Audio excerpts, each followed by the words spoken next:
When I was a kid, every summer we would spend it in Germany. And my Uncle Heinz, in the very early morning, would go to the local bakery and bring back Brezen, pretzels, for breakfast. Yes, some of them had cheese, some of them didn't, but it's what we had for breakfast. And they're one of my favorite baked goods ever. That's my history with pretzels. There is a real history of pretzels that is kind of iffy. Legend has it that an abbot in the 600s wanted something special made for the Lenten period, and he asked his baker to make something that had religious significance and that wasn't so rich, something with a little less butter, something that was lean. So this baker came up with a dough that had very little butter, very little water, and then he chose a shape that, legend has it, is either the symbol of praying hands or arms, if they prayed that way back in the day, or representational of the Holy Trinity, each hole representing the Father, Son, and the Holy Ghost. Either way, today, the pretzel is still the symbol of all German bakers, and in fact, you will see a shield with a pretzel hanging from most bakeries in Germany and in Austria. It's significant to Germans, and it's significant to me. So today I'm going to show you my favorite recipe for Bavarian pretzels that reminds me of my childhood and will bring you amazing memories too. Let's go make some pretzels. The ingredients in pretzels couldn't be more simple. It's just unbleached bread flour, some barley malt syrup, 2 tablespoons of European high-fat unsalted butter, salt, and of course, platinum yeast from Red Star. So pretzel dough is incredibly simple, but before we start making it, let's talk about the 2 types of pretzels in Germany. There is the Schwäbische Pretzel, and you might recognize it because it's got really skinny arms and a big belly, and just a little bit of salt on it. Those also have more fat, up to 10% in butter or lard. Now I'm going to be making the Bavarian version, which is an even thickness throughout. So it's got fluffiness everywhere, a little more salt because I'm a salty gal, and a little less butter at only 3%.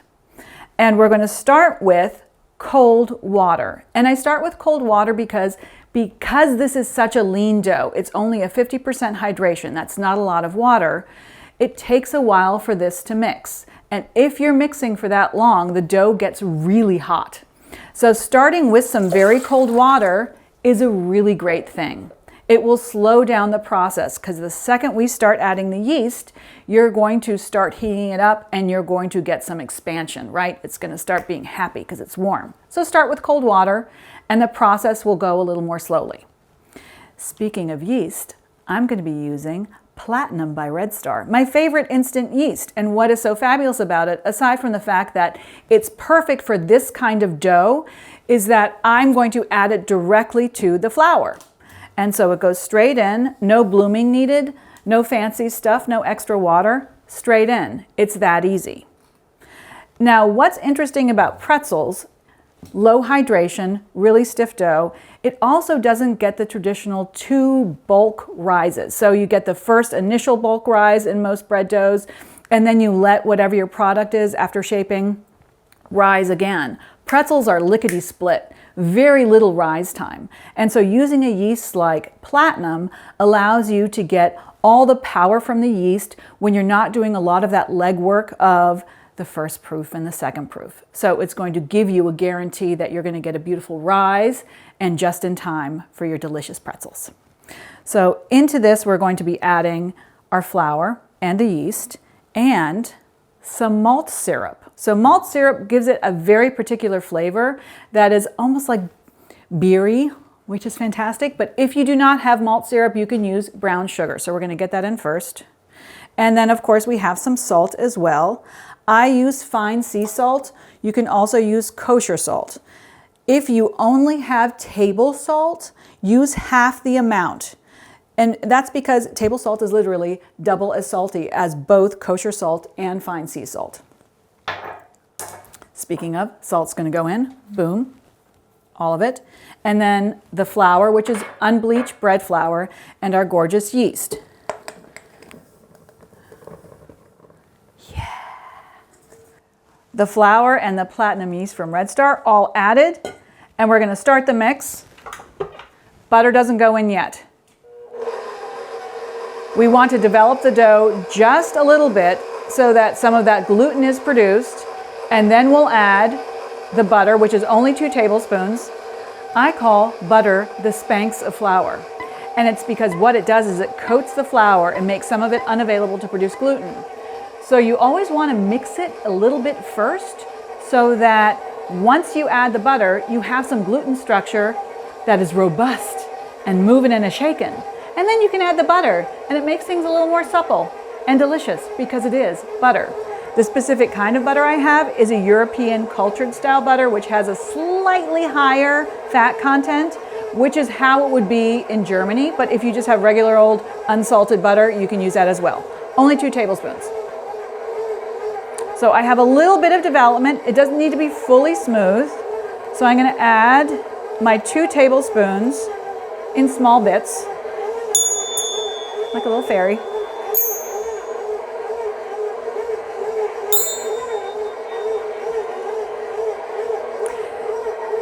And I'm going to continue mixing on a low speed until I notice that there is no butter anymore, that it's been totally incorporated.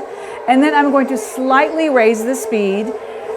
And because this is a low hydration dough, it takes a while for it to really develop the gluten structure that we need. So it can take from 10 to 15 minutes. I know you're thinking this right now. Your mixer could struggle.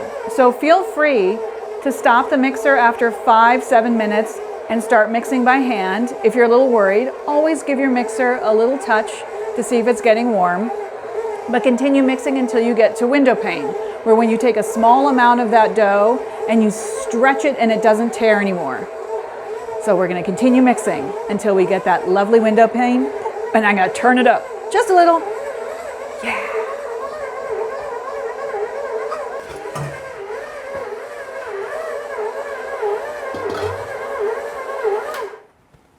The dough, she is developed. And it's slightly warmer than when we began. In fact, I'd say it's lukewarm. Hence the cold water to begin. If I used even a room temperature water or a warm water, this would be hot dough. I don't want hot dough. This is the perfect temperature. I'd say just a little warm, just right. And you can see how stiff it is. It just comes clean out of the bowl, clean out of the bowl. So beautiful. And if I take a little piece, let's see if we can get a lovely, lovely window pane.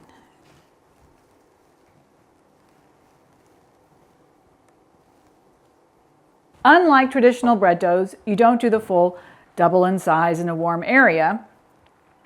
Many pretzel recipes just ask you to divide the dough right now without a rise at all. However, I want to develop some flavor.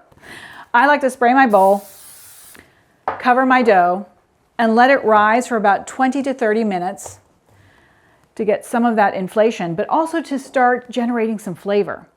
And then I can divide the dough or put it in the refrigerator to get a little cool so it's easier to handle. Either way, what's really nice about low hydration doughs, they're easy to shape even at room temperature. So unlike something that's very enriched that gets very sticky, this is so stiff, even if you were to shape it right now, it would be super easy. So it's up to you how you want to handle the dough. My preference is to cover it 20 minutes to 30 minutes, let it get just a little puffy, not fully doubled in size. And then I will touch the dough. If it still feels warm, I'll put it in the fridge for maybe 30 minutes just to cool down. And then it's ready to be divided and we get to play. And we get pretzels lickety-split.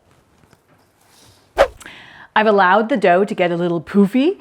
I put it in the fridge to get a little cold. And so now it's time to divide it into 12 pieces. But first, let's see what it looks like all poofy. Well, a little poofy. Not as poofy as any other dough, but just poofy enough. Boing, boing. Gorgeous. Love it. So I have my scale handy. I want each piece to be about 84 grams, so I'm going to punch it down. So you can, I usually try to make it into something of a tube But mainly right now, I just want to degas it and knock down the dough. And then, oh, oily hands, nice cuticles. I'm going to turn on my scale, zero it out, and about 84 grams per 12 pieces. So they don't have to be perfect, but close.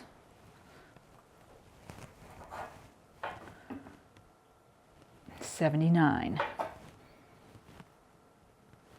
So close.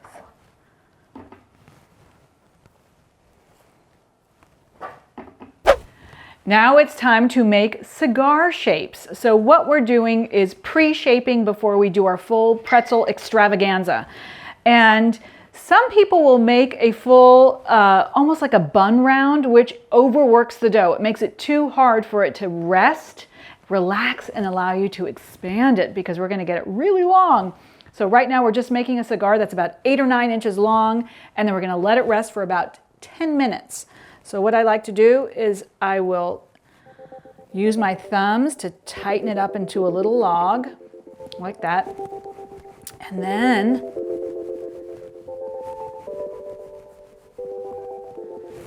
perfect. This is kind of already there. Perfect. Love it when that happens.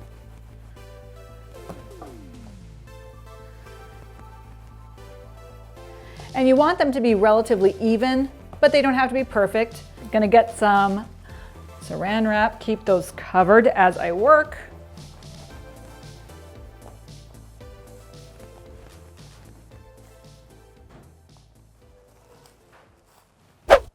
Our cigars have rested 10 minutes. They're ready to go. But before I start rolling them out, I'm going to prepare my sheet pans. I have half sheet pans with silicone baking mats on them. You can also use just regular old parchment, but what is really important is that they are sprayed so that once we do our dip in baking soda and or lye, that they don't stick to the sheet pan. So they can stick if they're not sprayed. Spray first, and then we start shaping.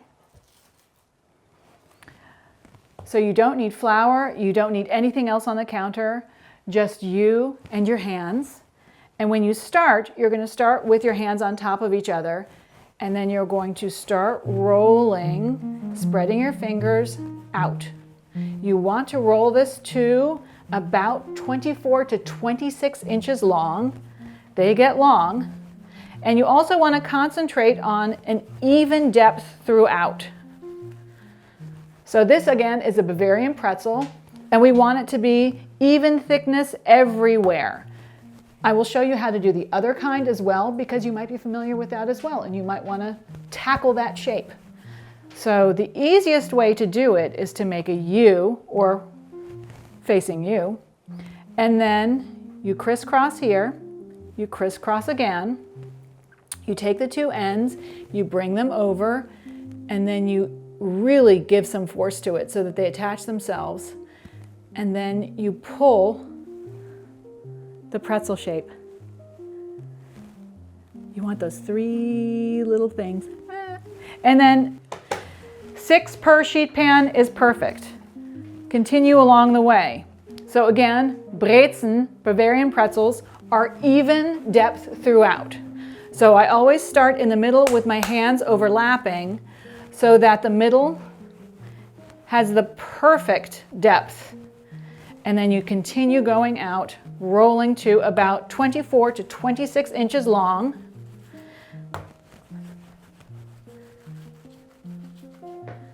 You make the U, you cross once, you cross twice.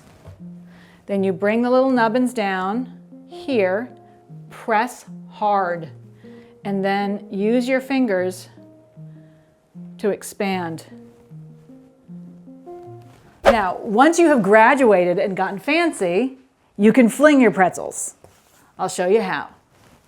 Same, 24 to 26 inches, even depth throughout. You grab your ends and you fling. Oh, that was a fling. Yeah. Pretzel. I promised you I would show you the other shape. So we've been making Bavarian pretzels, or Brezel, but we are going to be making Schwäbische Brezen, or Pretzel, which is a slightly different shape. Now you'll start off exactly the same. One hand on top of the other, gentle, gentle. But as you start going out, you're going to concentrate on thinning to the sides of a little bump right here. So Schwäbische Pretzels have a little belly and really thin arms. And when you make those arms thin, I mean you make them thin. So this part of the pretzel will have that light fluffiness that the Bavarian pretzel has, but the arms will be a little crisp, like a bag of pretzels you're eating while you're watching a movie at home. So you want that belly here, thin arms. The rest is the same. You twist again. You bring those little skinny arms over here. You press. 1, 2, 3 with a belly. Now that we have our two shapes, the Bayerisch and the Schwäbisch, I need to make sure that they're super firm before I put them into the alkaline solution and bake them. So 5 to 10 minutes in the freezer is all you need, but in that time, I can show you a couple other shapes you can make with the same dough. It's delicious. Two shapes, one a bun, one is called a Zopf, or braid, or ponytail. One is little and petite, the other one is a little longer for things like bratwurst. Both are delicious. The first thing you do for the brötchen or the bun is you roll it out, much like we were rolling before, but you stop at 12 inches, right there. Then you pick it up and you cross it over and you make a little loop. And you're going to take this end here up and over. I'm going to turn this around. This will now be the top of the bun, and this piece will go under, and then you seal, boom. And then you have a sweet little bun. Let's do that again. Same idea, we're rolling it out to 12, even depth throughout. Pick it up, crisscross applesauce. The one that's on top goes through like a loop. Then I turn it around. And this little guy goes here, here, here. A little bun.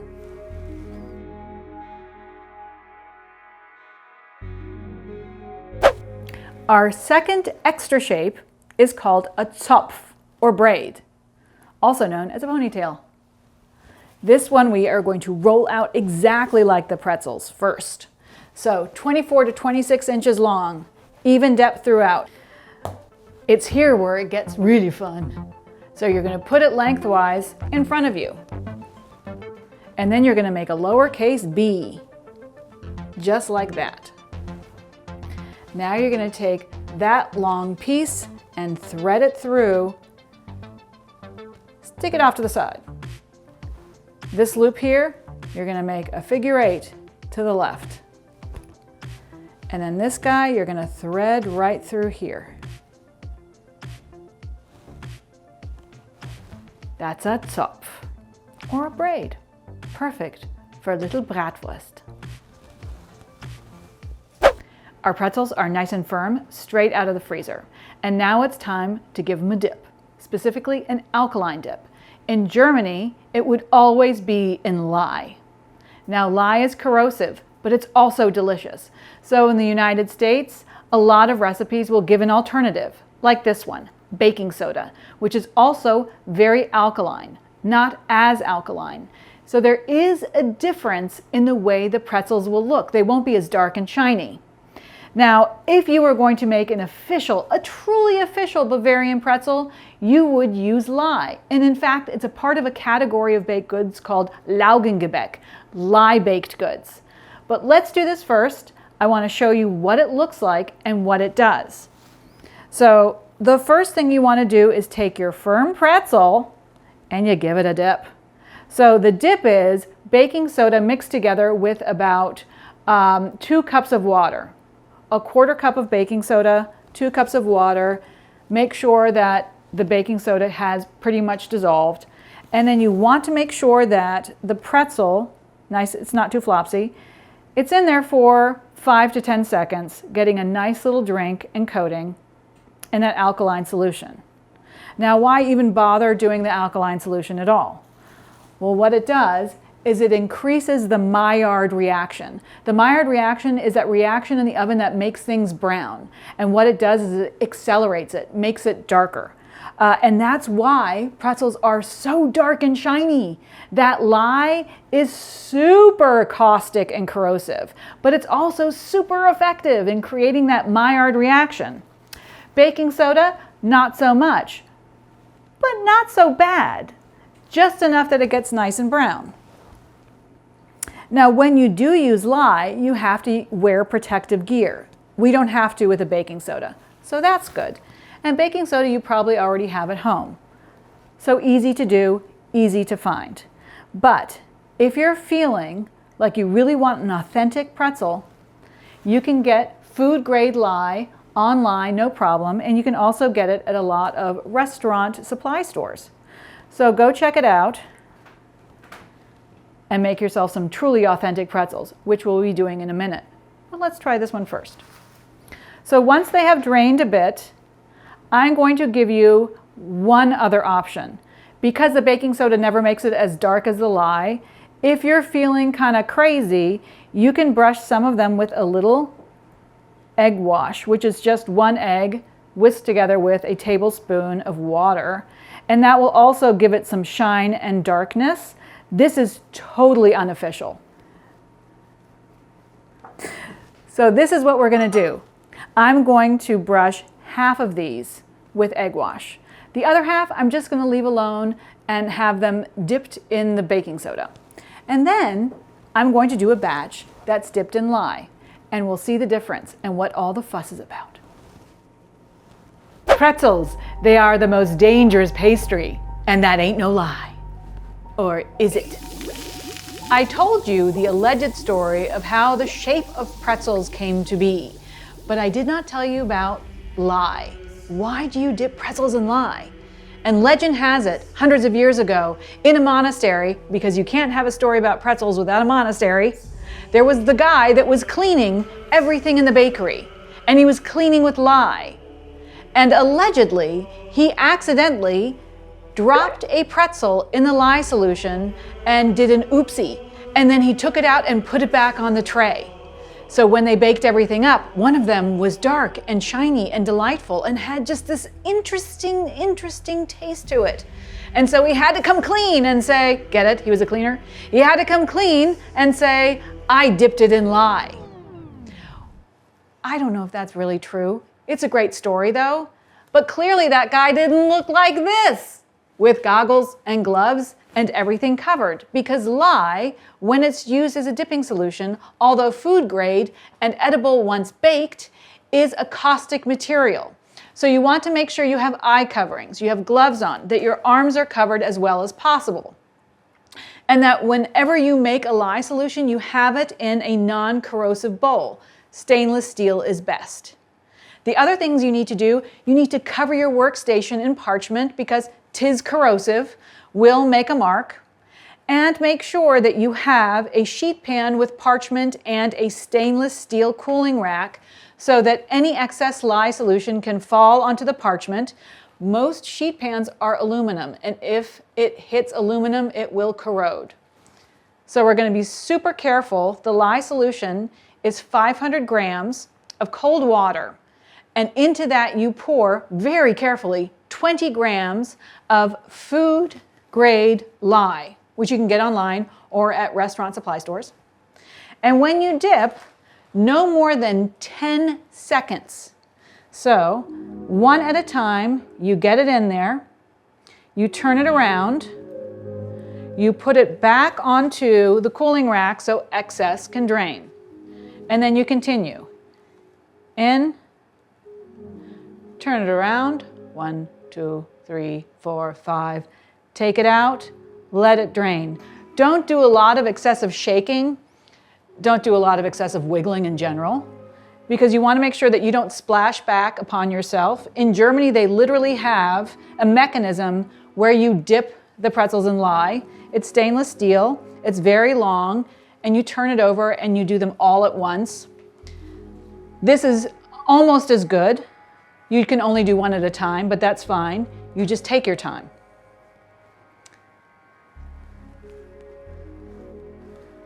Now that they are nice and dipped, I'm going to put these back.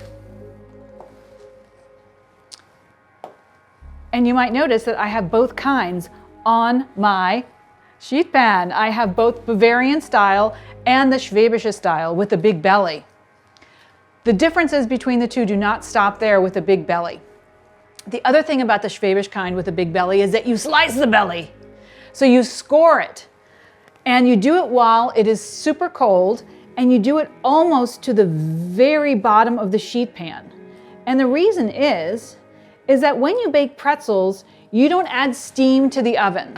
There is steam enough in the fact that you have dipped this all in a water solution with lye. So there is steam in the oven, but not so much that it would naturally open up if you only did a gentle score. So make sure that you get all the way down and open up its little mouth so that it opens up in the oven. Just be really careful. You want to make sure that you haven't completely frozen your pretzels, because that can be dangerous when you slice this open. You want to be able to get in there. Once you've opened up its mouth, just a little, then you sprinkle it with salt. So Schwäbische pretzels, usually just a little salt by the belly. Bavarian pretzels, everywhere. And I never take off my kit with lye until I've put everything in the oven. It's just too easy to make a mistake. So always stay safe, always stay covered, and know that once it comes out of the oven and is baked, it is now okay to put in your mouth. And what will result is something shiny, dark, and completely pretzel-like. One thing you do not do with pretzels, you don't boil them. Pretzels are not bagels. They get a dip, and the dip is always room temperature. When you boil something, you gelatinize the outside and you get a totally different texture. That's a bagel. With a pretzel, it gets a dip and never a boil. Now these are going to go into the oven, and you're going to see the difference between just baking soda with egg wash, and then lye dip. It's going to be delicious, and it's going to be beautiful. It's also going to be safe. The second you have dipped your pretzels, put them in the preheated oven. And what to do with the lye? You can put it straight down the drain. Just make sure that when you walk to the sink, you do it ever so gingerly. Like a little fairy. Don't splash. Make sure you're safe.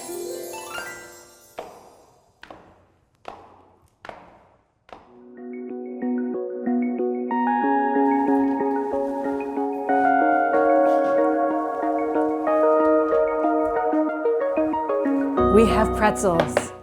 And now you can see the definitive difference between just dipping in the baking soda and dipping in the baking soda and brushing it with some egg wash, along with that salt.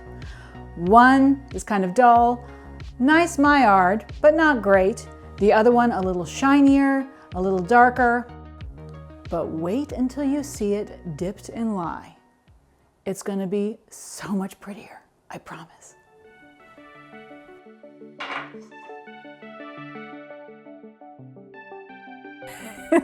Now we have our perfect display of German Pretzel. In the traditional form, in a little Zopf, in a little knot, with some bratwurst. I always like it served with cheese, and it must have some beer. You choose your adventure. You want to do it with lye? Do it with lye. Just make sure you're protected. You want to do it with a little baking soda and egg wash? It's your choice. Or just baking soda. All up to you. Just don't forget the salt, get yourself a beer, and have yourself a good old pretzel time. If you're interested in more in-depth classes, both in person and online, visit sugargliderkitchen.com. Hey, don't forget to punch down those like and subscribe buttons.